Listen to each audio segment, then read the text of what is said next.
Hey, I'm Mark, I'm Michelle. and we are Medicine Medicine with with the the Metals. Metals. Today we've got Acacia Lewis. We saw her speak about 2 years ago in Vancouver at a conference, and she is just incredible. She is a teacher, a philosopher, an alchemist. She does so many amazing things, and her study of consciousness and psychedelics is just incredible. We're very excited to have her on today. She's going to be our type of people. Totally.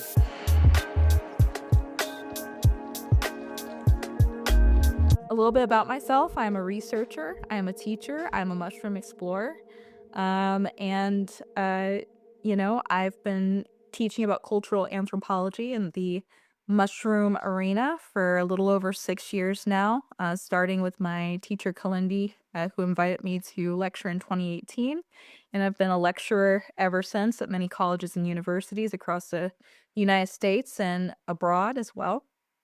I founded a school called Divine Master Alchemy, which is a school for entheogenic anthropology, specifically focused on ethnobotanical and psychedelic plants and fungi of the world and their culture, spiritual traditions, religious science, and anthropology. Mm. And I've been doing that for a solid 5 years now. And I am also an Upasika of Lama Mike Crowley, author of Secret Drugs with Buddhism. And so, yeah, that's my profile. Love that You're all. my kind of person. Yes, there's going to be a great conversation because I think I don't even think I know we have passions right here.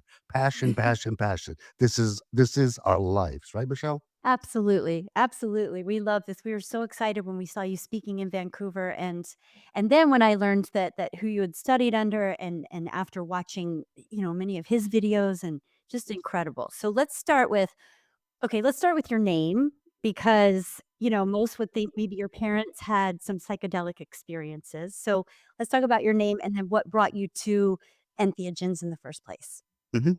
Well, I'm gonna be brief because it gets talked about a lot on other podcasts, being named after a psychedelic plant. And then also the naming is very unique. My mom named me Acacia with an E instead of an I on purpose, because I was born in Bloomington, Indiana, nearby the Acacia fraternity, which was well known at Indiana University, which is my mother, her alma mater. She studied law and was a police officer before I was born. And so she named me because of the biblical history of acacia and the link to the Ark of the Covenant being made of acacia wood and the cross, that in the Christian Bible and belief system Jesus was crucified on was made of shittim or acacia wood, which is the Hebrew word for the acacia tree in that area and time period. And so she named me biblically, Acacia, and also knew that it was, the burning bush and had a lot of, sacredness around it. And, that was also the tabernacle that was built that housed the Ark of the Covenant that was, uh, talked about in the Bible, that was covered in goat skin, and so when the priest would approach Hmm. the Ark of the Covenant, all the static electricity would build up because acacia wood's a DMT containing wood, but furthermore, it's a conductor of electricity. And when you combine that with gold, you get something that's like a superconductor. If you're dragging wool along the floor, or you've got, static electricity, it can create quite a profound electrical signature. So, some people said that when priests touched the Ark of the Covenant, they had bells on the bottom of their skirts so that they could get pulled out in case they got struck and knocked out by the electric power from that piece of sacred technology. And so, yeah, that's partially my mom didn't name me particularly for the psychedelic effects, but I for the love that. I wish. spiritual. I wish. I mean, Michelle knows this is my vibe. I wish people knew more of the story of the Bible and really how the story was written. I mean, Acacia, you just said. I didn't even realize that was your name. I mean, how I just put it together now, but Acacia, because that was their sacrament, was it not? That was their sacrament that they used. Well, yeah, Of and course, and it it wasn't was the also wine. the beer, Mhm. of the time period wasn't made of grapes. It was Right. made of Syrian rue. Mhm. So if you're drinking a Syrian rue beer, Of in course. the time of Egypt and Mhm. that has an MAOI, you're burning acacia wood, Yep. then you're going to just naturally have the psychedelic experience of meeting Yahweh, Hmm. and interacting with um the inner luminosity as it's projected from the nature of the human mind. Mm. I think that a lot of times people think, they assume that because I mentioned my Buddhist background that I have not thoroughly explored Christian mysticism, and that's Mm. not true. Very true. Mm. I still go to church on Sunday with my Well, I was gonna parents. say, so your mom was obviously educated and knew about the Bible and whatnot, and spiritually named you this name. So, what does she think of this path that your life has taken? I mean, she's seen it change my life. She's seen me go from someone who refused to speak to her, who left home, and had a lot of grudges about the way I was raised. I was homeschooled, and a lot of homeschool kids go through a lot, psychologically, mentally, emotionally. I went to college when I was a teenager, and so I had a lot more access than a lot of teenagers through which to rebel and to leave early. And I owned a motorcycle when I was 16, stuff like that, and so it was all stuff I paid for, working a job, I left home, paid my own rent, and went about my own business around age 18. And I didn't come back until I had had some years of psychedelic therapy, uh, and worked heavily on understanding my relationship with my family and trying to cultivate forgiveness, for myself and for them. And, I came back with an open heart, and I started over with them about 7 years after almost being completely estranged. And so, yeah, And now they're seeing they what you're see they doing. see the way that their prayers and my relationship with God and divine spirit and my inner Buddha, if we wanna go there, has changed me as a person, and I think they're a lot more open-minded about the use of psychedelics because they know someone whose life has been changed Mm. partially by its Absolutely. use, but not by its use alone. They always acknowledge the role, of the sacred in that, and I appreciate that because I didn't get this far just doing psychedelics. I got this far with a lot of prayer and a lot of teachers and a lot of help from my community. And I can't claim any credit of my own. I can only say thank you for what was passed down to me. Well, sister, you showed up, so that's half of it right there. Yeah. And the ancestral healing part and the genetic reprogramming that like isn't that what it's all about? Isn't that what we're doing this for? Isn't that what we're I think trying it's bigger to than that. I think it's actually a lot bigger than that, but you gotta start somewhere. because isn't that I think I rephrased that wrong. Isn't that why we're trying to heal ourselves? Because we're all DNA, aren't we? Aren't we DNA from the DNA? Is that not true? It's all passed down? No, I really think it's bigger than that, honestly. And I think that you gotta start somewhere. And I think that's where most people need to start is with themselves and get grounded to the flesh and bone reality of what they're living in. Mm. And then as they progress, they start to explore consciousness and awareness and the fundamental nature of reality as a part of their experience. But first, you have to deal with your flesh and bone life and death experience and give honor and gratitude for those who came before, of course.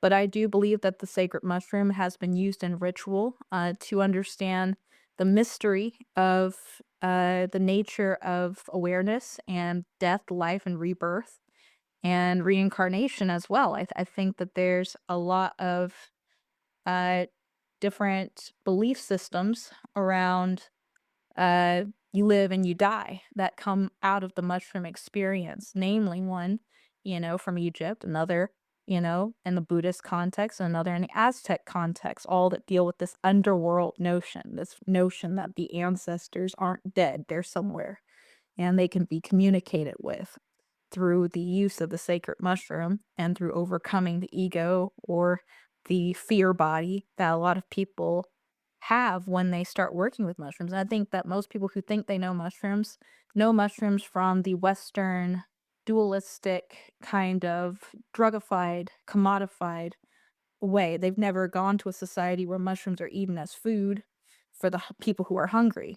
The dose that you're taking is the dose that you weigh on a scale that's dried. And if you go to Oaxaca, Mexico, they're going to laugh at you for drying mushrooms and say that the spirit of life, the spirit of teotl that exists in the mushroom, the teotl word, uh, meaning all that exists in the universe and all of the galaxies, comes in the disguise of the human, the disguise of the mushroom, the disguise of everything that you see around you. It's the universe in disguise of how things appear to you, you know? Mhm. So And the word Teonanacatl is the name for mushroom from that tradition.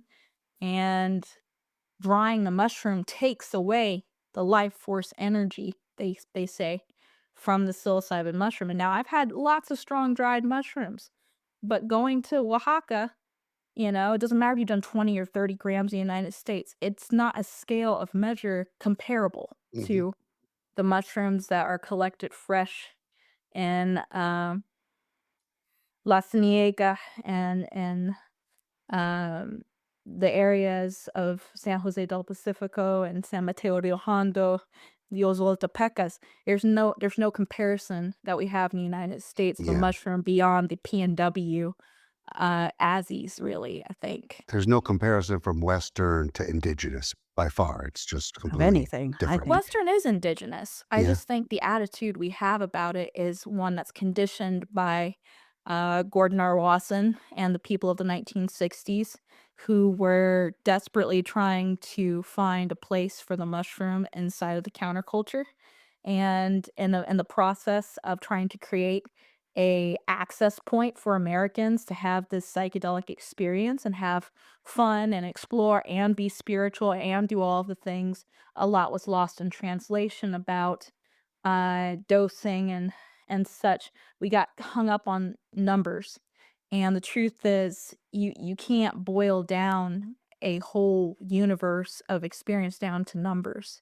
It's not going to give you an accurate representation of what something is by saying that I've done a 5-gram dose of something. That doesn't tell you or tell anyone else that you know what it is. And that's the thing that people have to realize. Well, let me ask you this. You're talking about it's a good starting point when we were talking about, going in so do you find that that is the natural progression of this path when you Mhm. start doing, psychedelics, whatever that is, plus the other work that goes with it, whatever that might be to you. Whatever Is that the tradition. natural progression of it? Then once you start healing yourself and then really starting to understand that Yeah. there's so much more outside of you? You have to start in the center of the cookie, It's like how many licks does it take to eat a lollipop, It's Yeah. and I think that before you become aware that, there is a center, that there is an essence that is beyond, the human, that's all pervasive, but we get to experience a part of. Before you get to the profound, you guys start with the mundane, and then realize the mundane isn't mundane, the flesh body that we have. And I think it's really important that we get in touch with how we feel. First and foremost, everyone wants to take mushrooms in a certain kind of set and setting.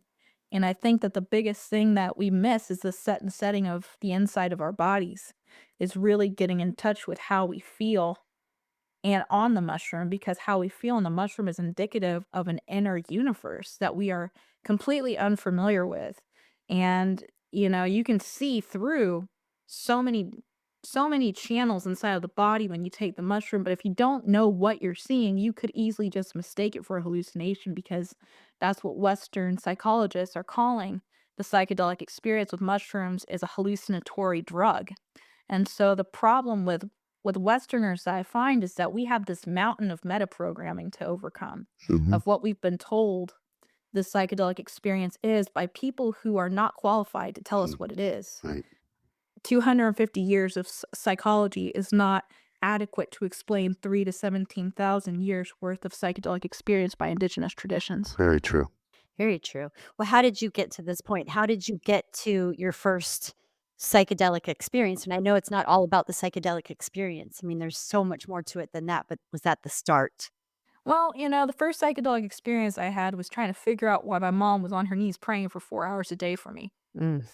It My first psychedelic experience was lucid dreaming that was spontaneous, and I had complete access to go to other dimensions and create places in my dreams as a little kid, and I didn't understand the importance of dreaming in a spiritual journey and the purpose of awakening in one's dreams and utilizing that time for spiritual practice. Of course, I used it for stupid stuff, like to go visit my friends, and get away with doing sneaky stuff as a kid. I thought I was, you know, I thought it was just kind of weird like that. But later I found out that's actually, a gift.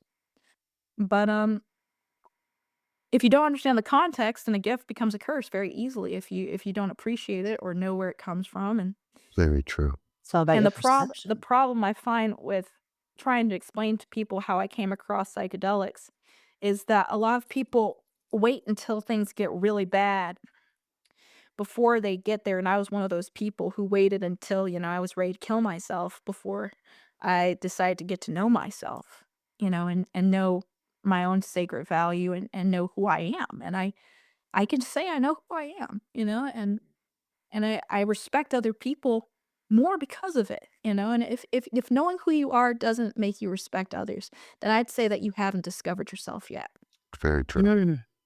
you Hmm. know? So you talk about a lot about like connection to consciousness, you know? Man, you're pretty powerful. So Thanks. connecting to consciousness, you just gotta make me cry for a It's minute. So okay. I We have to cry like, on this show a lot. Uh, because you, hmm, you talk like truth, you know? It's like, hmm, there's no bullshit. yeah, it's like, okay, for the consciousness, let's go. Because here, I see this as this connected to consciousness. I really like ayahuasca. That's my consciousness.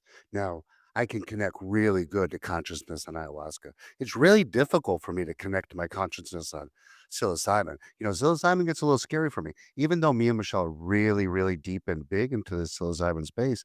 Psilocybin is a scary medicine. So let's talk about connections to consciousness with these big, big heroic doses. And maybe why don't we stop for a second, if we could, and let's clear her screen because she's a little blurry right now, Josh. No? Okay, Okay. perfect. So let's just dive right into there and let's talk about these big, deep, like, talk about your teachers. And because I've never done over 6 grams of mushrooms ever. But we don't talk numbers, so how do you decide how much you're gonna take? And so, I think this is why, I really wanted to talk to you guys, because I'm really excited, about where you're at, with your work. And a lot of this is like an iceberg, a lot of the work with the mushroom is, the tip of what most people know and what most people have seen is right here. And that's scary enough. And so the notion that there's a mountain underwater is kind of intimidating, and it should be. And it should be treated with just as much respect as you do an iceberg. These ships, I mean, like Titanic, for instance, a lot of people are kind of sailing in the dark, so to speak, and they don't have a foundation of the mind that is able to help them to overcome fear, and overcome shipwrecks, mentally, psychologically. And so before you start sailing the deep seas, you got to sail in some shallow waters first. You got to you've got to respect the ice sheet, that's been there. That's wisdom and knowledge and people's experiences and beauty and horror. There's so much there that it's as infinite as much access that you get on the mushroom to the human experience and beyond the human experience. And it's because both humans and animals have eaten mushrooms for thousands of years, and this is proven. And ayahuasca, I love it because it's young in terms of evolution. In terms of evolution, The ayahuasca de lianas go back thousands of years, but the use of it by humans goes back, maybe several thousand on record. Because you need a pot, you need a way to break it down, and you need to know the formula to combine it with things. And certain indigenous groups believe that the mushroom, as it became more scarce, laid the foundation for people to learn how to make ayahuasca more, because mushrooms became more scarce as the climate changed in the rainforests. And so the mushroom can cause the visual acuity of someone, like my teacher Kalindi talks about oftentimes, says that, our earliest ancestors are 5.3 million years ago, taking this stuff. Million years ago.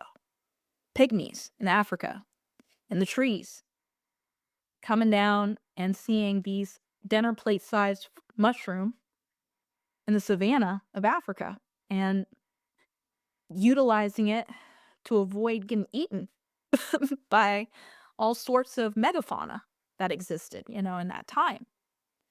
And we don't think about, we think about lions and tigers, but they are much bigger, much more scary looking things that had much bigger piles of manure, at 5.3 million years ago on this planet. And so Right. our earliest ancestors, they went through this big leap in brain capacity about 40 million years ago, you know? And we have to look at, what we know about the earliest use of psychedelic mushrooms as a testament that today we still benefit on that level to learn how to see what's in a plant and to recognize the signature or the colors that the plant is emitting, the frequencies that the plant is emitting, and learn to speak the plant language, plant spirit language. And we see this in the Ikaros, we see this in the Kene cloth and Shipibo traditions, this plant sound language.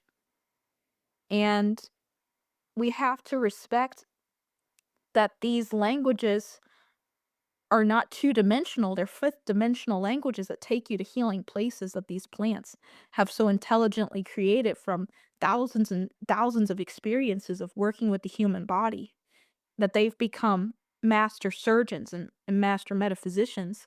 The plants have themselves developed personalities that interface with the human psychedelic experience that take us places and teach us things, special things.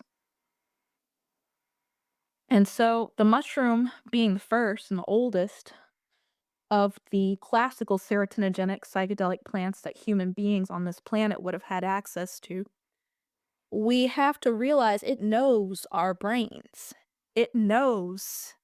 And that's what makes it so scary, is it knows how to scare you out of your it knows how to really show you yourself and show you just how much the last 100 years, 200 years, 400 years has affected the human psyche in terms of perversity and destructiveness and greed and cruelty. And sometimes when people focus on these things in the experience, they become very afraid. And I think that fear is a teacher, but only when someone understands the rite of passages that one must go through in a traditional society. And we get this issue of, oh, I don't want to appropriate. And I think that we often end up appropriating because we don't understand the time and place of what it means to be a man or a woman or a genderless person in an indigenous setting, what it means to grow up, what it means to address fear and our death. And that's just part of growing up. It's not part of just one indigenous tradition or one indigenous society. Learning to come to terms with your humanness and your sacredness is an ever evolving landscape of experiences that we have. And in that landscape of experiences, fear has a teaching and a guardianship role. And we see this in the Yoritono Mixtec Mayan Codex, the journey of the deified heart. where fear is depicted as a skull, with bloody eyes, something that you'd be scared to see on mushrooms. And then the protagonist, or the character that is you in that storyline, because this is an active ritual text, meaning that you are the character in the story, dressed up as Quetzalcoatl, and you go through this journey of the deified heart, which means you overcome fear of death and dying through the experience of the mushroom. And so it shows how much mushrooms this character is eating in this Mixtec Mayan codice. Now, this codice is over 1,000 years old. And this shows the anthropologists in Mexico City acknowledge that this is about mushroom use. This isn't taken out of context. This isn't extrapolated. There are books about this now. Sacred Mushroom Ceremonies by Tom Lane, James Maffei, Aztec Philosophy, just to name a few. And it shows in this trip report, I'm going to characterize it this way, an upside down U shape. And we all know what this upside down U shape means if you had a trip. There's a come up and there's a come down.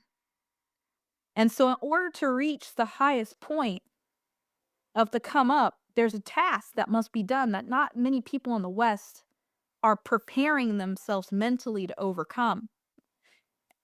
And that is to cut off this archetype of fear in our minds and to acknowledge the ancestors and other beings that are our brothers and sisters in multiple dimensions of space and time, which are called the sages. And so it shows Quetzalcoatl getting advice from a sage and receiving mushrooms. And the advice was you need to grab on to the head of death and you need to cut through the illusion of it. It doesn't exist. And that's the challenge, is recognizing the illusory nature of these phantoms that we see in our minds. And rather than allowing our emotions to get wrapped up around a face, around an image, around a negative body feeling, we have to come to our center and recognize that we are energy in motion. We are the uniting of masculine and feminine energy at its core. Quetzalcoatl is what that represents in the Aztec dream time of the plumed, feathered, jeweled serpent. And this plumed, feathered, diamond serpent is an energetic term. It's not a literal snake. It's an energetic energy that a lot of people call Kundalini energy in other traditions.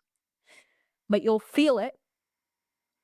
And once you learn to ride inside of it, instead of inside of this ego that's attached to our flesh body, it emerges out of the skull of the individual, and it looks like a little, they put this on the steles of Xosha Calico, these images, these metaphors about the mushroom experience.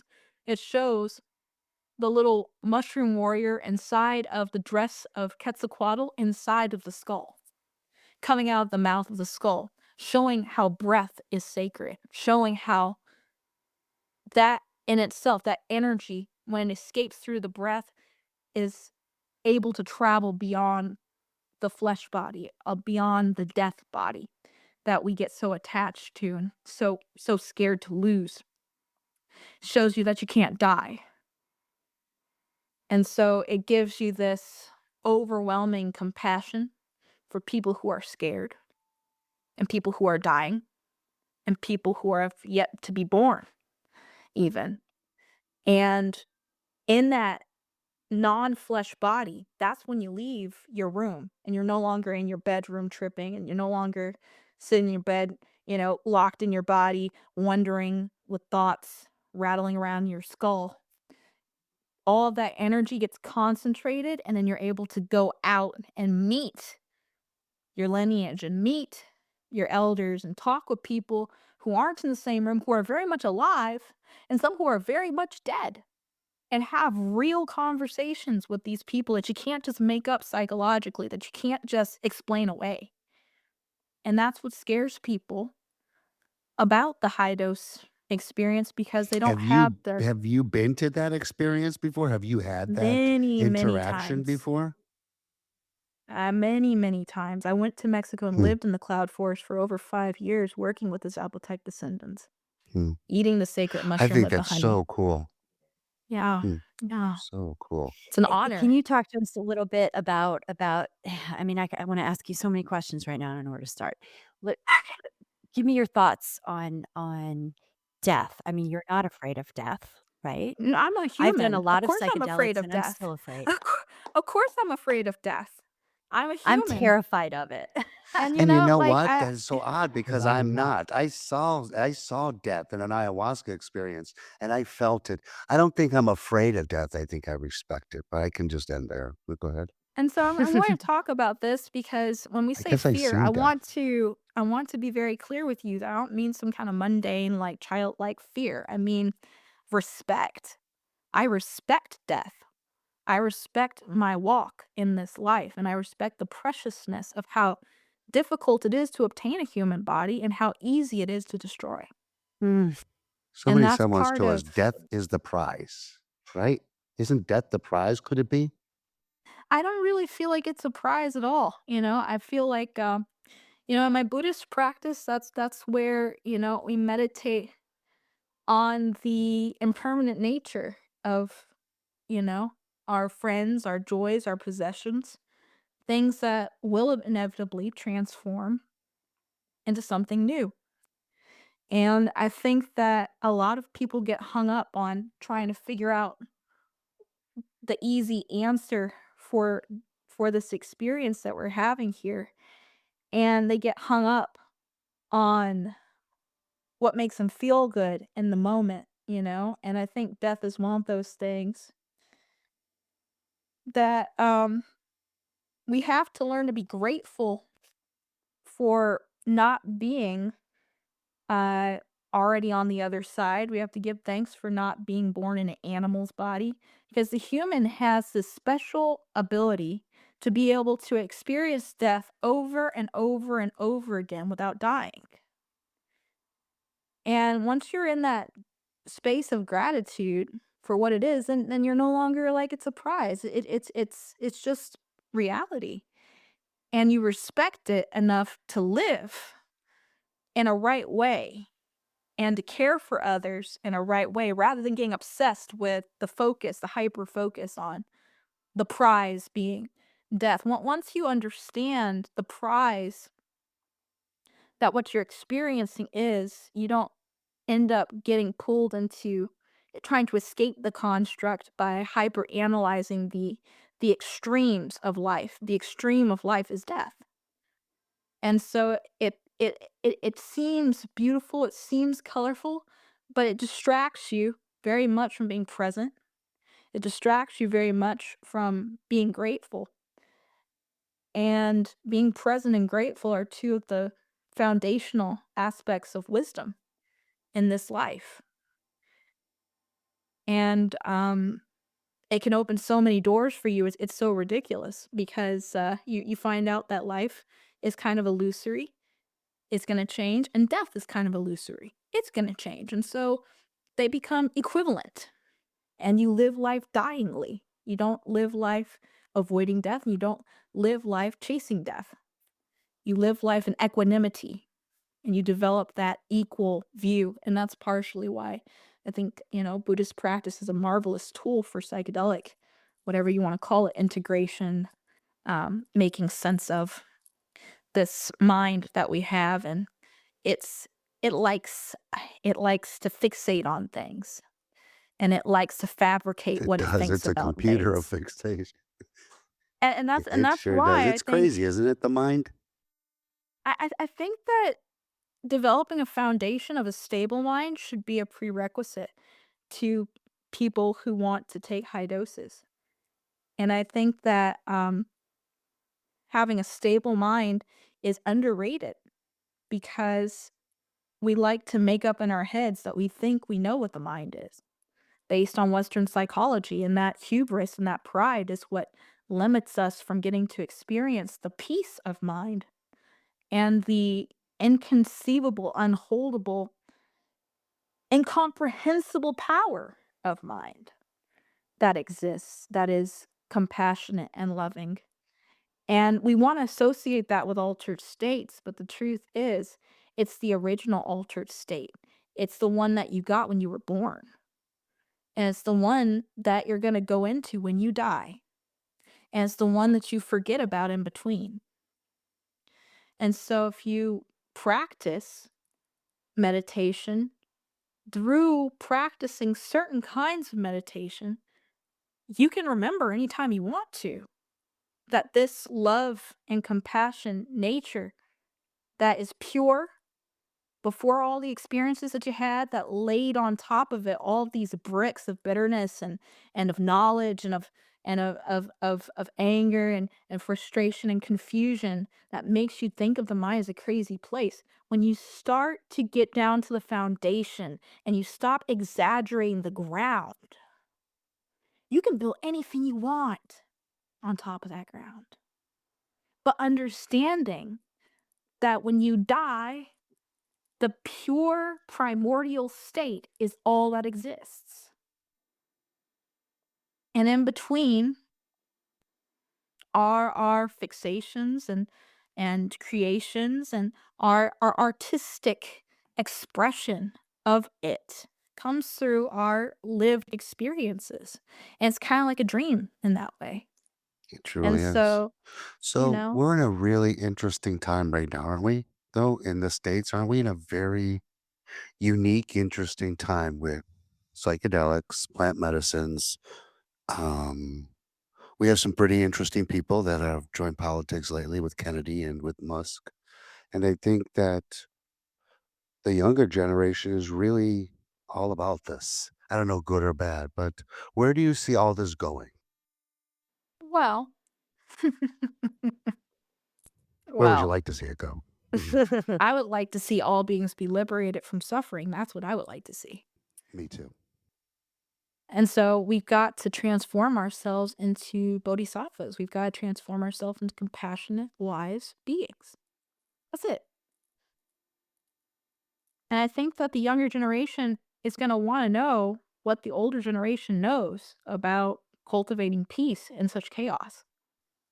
They're going to want real resources and real support to help understand what it is to have a mind. They're going to want to know how to refine the treasure that they already possess. And they're going to need people who are stable minded individuals to be role models and examples of what that looks like. And I think that that's each and every one of us in the medicine community. And it should start from here, start from people who have authentic experience. And we should strive to transform ourselves into the kind of people that we want to be, not the kind of people who are running from who we know we want to be. Use every moment, every precious moment to not only demonstrate kindness, but to use our brains to actually think. Because a lot of times what happens, we get stuck in these cop out patterns of just riding on what we think we know. And we don't actually think. We don't actually use critical thinking skills to analyze a situation for skillful benefit that we could have for another person. We think so much of ourselves that we don't oftentimes recognize the opportunities that we have to really make a difference. And I think that the mushroom journey is a getting out of your own way kind of journey. And I think the ayahuasca oftentimes it'll show you your ego and it'll give you energetic blessing if you recognize parts of that ego. And the sad part is that Westerners have this reward complex that many indigenous people do not. Is that when we get a reward, we want to show it off. We want validation for that reward. And we want to look like we got that reward. We want to wear the badge of honor. And in indigenous traditions, there's no social benefit to doing that. You're just going to look ridiculous to your elders, and your elders are going to correct you out of that. But because we don't have those kind of elders on every street corner in the United States, a lot of the context of the Shipibo cosmogony is lost on Westerners, especially non duality. And so, this nature of Yube, the serpent, I don't see it being taught as a prerequisite to taking ayahuasca. I don't really see the signature of kine and the love and compassion element being taught before experienced. And once you've experienced it, you can get really you can get really deluded by entities that want to show you things. And this is what a lot of people, elders, have told me. I've worked with the Matzes for over 5 years as a student of Cambo, and then over 10 years as a student on the Red Road in Mexico. And my elders would always tell me the entities know that Westerners like to see fireworks. I heard you mention Cambo. I don't mind talking about Cambo either. That's my favorite medicine. Well, I did it around 200 to 300 times with Cambo because I had tumors. I had cancer. And so for me, working with Cambo and working with Shipibo cosmogony was a life Yeah. requirement. I could not uh I could not function until I was able to get to a certain level of cleansing and healing. But yeah, Cambo medicine is what helped teach me about the different spirits and different teachers inside of the medicine experience, because once you don't have candida yeast, in your body, that's, kind of controlling or clouding your mind and allowing this veil to kind of be there, in the Matt says tradition, candida or yeast is kind of considered like an entity, you know, and I didn't realize, how much bacteria had to do with my conscious experience, and fungi had to do with my conscious experience. I found that somebody who really takes Cambo seriously and becomes an apprentice of the frog, can easily become, a candidate for ayahuasca facilitation eventually later on, years later on, because it starts teaching you firsthand about everything you put in your body. And from the roots in the ground down to the fruit you put in your mouth. And it connects you with, entangles you with the spirits of these plants and these objects because you're sensitive enough to be able to actually hear and commune with your food and with your environment on a quantum level. You're able to see. It's like somebody takes the rod out of your eyes and you're able to see really clearly, especially the Sananga. And my teacher said Sananga does not work the way it's intended unless you do it every day for 30 days. And so I did that many, many times, 30 days. And I can tell you that when you go back to the mushroom after you've done Kambo, after you've done 30 days of Sananga, even some Iboga, the mushroom's a lot different once you clean yourself out. It's not as shaky and scary and weird, and you're not questioning what you're seeing all the time, you know? And also building that stable foundation in the mind through doing just a daily meditation is really all it takes to start developing the omniscient nature that is inside of you. The mind doesn't need to be thought. Well, I Um, think these things begin to happen and we may not even understand what's happening. I mean, the first time I did Cambo 6 years yeah. ago, 6.5 years ago, lifelong cigarette smoker, never picked up a cigarette since. The first time I did Cambo, I came out of that experience and it was an ayahuasca weekend also. But, you know, I, I, I came out of that saying, I don't know why, but I'm not eating meat anymore. What is that about? What is that about? Now, I don't know what these things are about at the time. Now, since I've done more work around it, but I think it teaches us things that we're not even aware of. Well, that's why it's so important to go back and study the context in which these things are taken because the attention that the shaman spends on his kids is not the attention the shaman's going to spend with you. And that's really humbling. Is to realize these kids have been taking substances since the day they were born. To open their eyes up, to open their ears up and their sense understanding, and to lose this kind of false notion that because we have an awareness of self, we have a real existing self that is somehow permanent construct, and then as Americans, a lot of times we get attached to who we are and what we've done in our resume and stuff. And, they have ways of breaking that down for the kids so that they don't end up becoming deluded adults, you know, in these tribal groups. And so you've got to study a couple of different traditions before you start seeing a common thread. This isn't just Peruvian tradition, it's also Celtic, ancient Celtic tradition, ancient pagan tradition. The rites of passage and the rites of fertility that are done in certain groups are kind of like universal human ritual, to respect the natural progression of life. And the thing about being American working with psychedelics, the hardest thing is we have an overabundance of information access, whereas a lot of these other groups do not.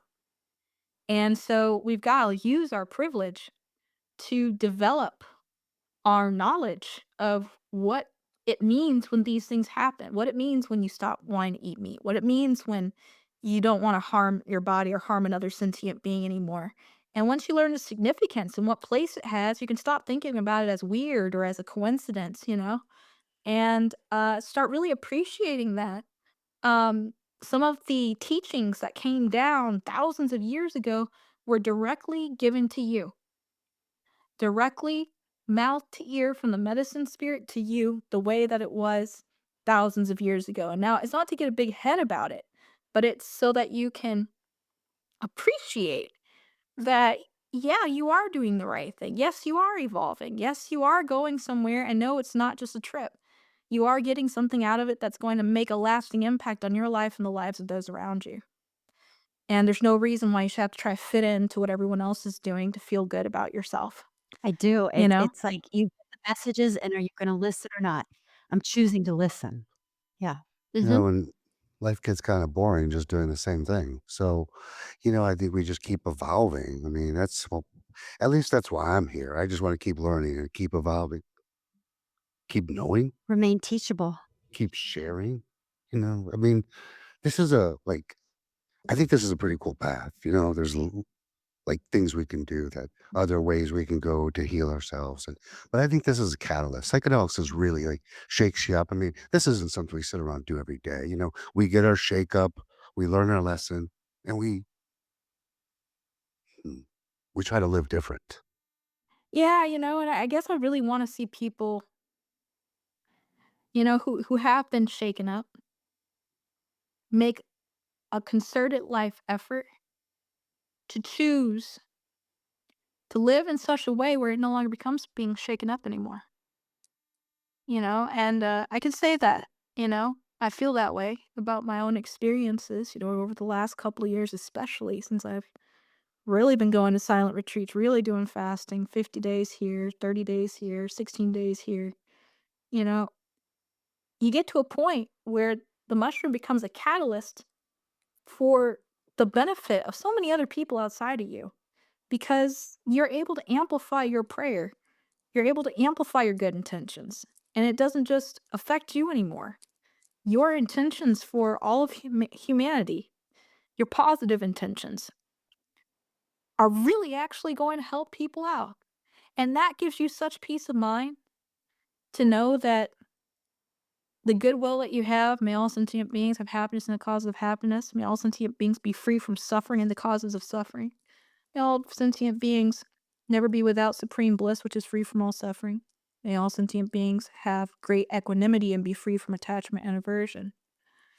When you realize that some of the greatest monks of our time sat in retreat for 45 years just reciting Om Mani Padme Hum, and that was the jewel in the lotus, the 6 syllable overcoming pride, overcoming fear, overcoming hatred, overcoming greed, uh, com- compassion and wisdom together is this jewel in the lotus that Om Mani Padme Hum represents, also called Chenrezig, or the Buddha of love and compassion. All of the love and compassion of all of the universal beings, all of the mother-like beings, all of their love and compassion is concentrated into that one 6 syllable sentence. There are monks who have spent 45 years doing nothing but reciting that. And now do you feel that once you get to this place, or it's not like you achieve, right? You just can. wish to remain teachable the rest of my life, but now I Well, feel I have a there responsibility. are Mark and I, we feel that we have a responsibility now to provide this platform for people to come, to talk, to get out there the information, the education, the ethical information and education, and start being and showing, right? Because when I heal, those around me heal. That's been my biggest message since the day I started this. And I started my spiritual journey 25 years ago when I got sober, right? And I thought that was my spiritual journey. I mean, that was nothing compared to these 6 years that I've had. But my biggest message has been when I heal, those around me heal. When I heal, those around me heal. When I heal, my children can heal. When I heal, those around me can heal. And that is the biggest message that I've gotten. And I find great responsibility in that. well, that is something that once you learn what healing means for your actions on this planet, that is your Hmm. responsibility. And so if you teach that to others, then you're doing the great work. Now, are there concentrated methods of teaching that the oceans of treasuries of wisdom that you have access to? Can you gain more wisdom by going on retreat? Can you practice? Can you take vows? Can you get even more serious? Of course you can, but there's no rush. You've got infinite time to evolve. Infinite time. There's never going to be a time where you don't get to evolve once you've made the choice that that's what you want to do. Whether it's in this life or the next life or many, many lifetimes from now, and once you realize that you can take your time and by being present, you make space for all the benefit that you want to do. That it no longer becomes a rushed effort. It no longer becomes, "Oh, I gotta take a high dose. Oh, I gotta go to the next retreat. Oh, I gotta do a ceremony." No, no. You don't grunt work your way through it anymore. You just live in joy. And you take care of those around you, and you really spend time making sure that it counts for every single human being that you're around, that you have love and compassion for. And you start at home. And then from home, it spreads out like a wildfire to your community, and then from your community to all sentient life. And if we could just have one or two people in every city in the world by the end of, the millennium, by the year 3000, I feel like this could be one of those planets that they're saying, it's like a level 3 civilization where there is no war, where there is no lack of food, uh Suffering. where there's this no Mhm, notion of suffering. mhm. And I want that for this planet, and then we can go to other planets and help them and start them over again, because I feel like that's what they did Definitely. for us. I feel like special beings came here, whether you want to look at the Aztecs with Quetzalcoatl, or the Buddhists with Gautama Buddha. Said it took eons, like 400 million eons, for the Buddha to arrive in Nirmanakaya form, or in human flesh form, to Earth. And he came from, going to other galaxies and star systems. There's many Buddhists that are not from Earth, that are talked about, like Green Terra. She came from a time period where in her time there's a Buddha called Drumbeat Sound Buddha. And she decided that she wanted to be enlightened, and her arhat said, "Well, you should probably wish that you come back in a male body," and she didn't like that. And so she said, "I vow till all sentient beings in all universe and all time periods are liberated, I'm going to come back in a female form to liberate beings from suffering." And Green Terra, practice is done in almost every single Buddhist temple around the world to this day, at least 2 times a week, no Well, you're less. definitely my type of people. It is a Mine and joy Michelle's for talking with sure. you. Uh, Would I don't think I've ever teared up so many times on a friggin' podcast before. I mean, no, because we that cry tells a me that you lot. touched me. So, Yeah. but But listen, let's I talk about some want of to your stay very offerings. connected to you, and we think we could do some good things For together. sure. For sure. I would be honored to help, you get your message out there. I've got about 500 students spread out all Yeah, over the it's really place. cool.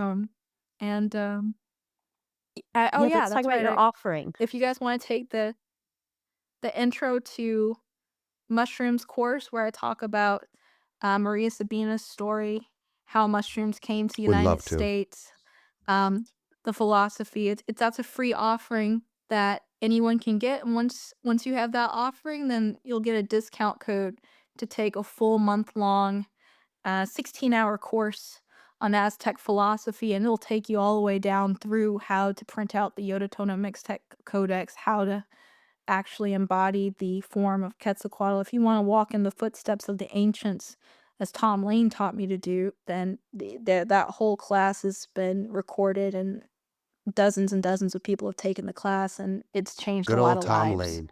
Good old Tom Lane. Well, we're gonna end it here, my friend. You know what? Do you want people to know where to find you at? How can we find you? You can find her on the plant medicine path for sure and Mama Dose, but where can we find you outside of that? Instagram at Acacia Lewis, acacialewis.com. And speaking of my other teachers, don't forget Lama Mike Crowley's book, Secret Drugs of Buddhism and We will Psychedelic post all Ooh, Buddhism. these. I And haven't read either of don't those. forget Kalindi Igi's Legacy Tribute channel on YouTube, where you can find a lot of the videos he kept for his students on his Facebook page. They're uploaded by some of his students to his I have tribute seen channel some of these on videos, and YouTube. I know we're gonna have to end in a minute, but I think that watching him is one of the most amazing things that I've done. Watching him speak and The master wow, historian, master anthropologist, martial artist, and mycologist. amazing. And so, Yeah. You're a smart woman, my friend. yeah. Yeah. Thank you so much for talking with us. What a pleasure this has been. Thanks, friends. Thank you so much for having me on, and I hope that this podcast can be beneficial for a lot of people who are coming into the experience. Definitely, for sure. And experienced people Have too. a So beautiful next day. time, I hope you'll come back. For sure. We'll be in touch.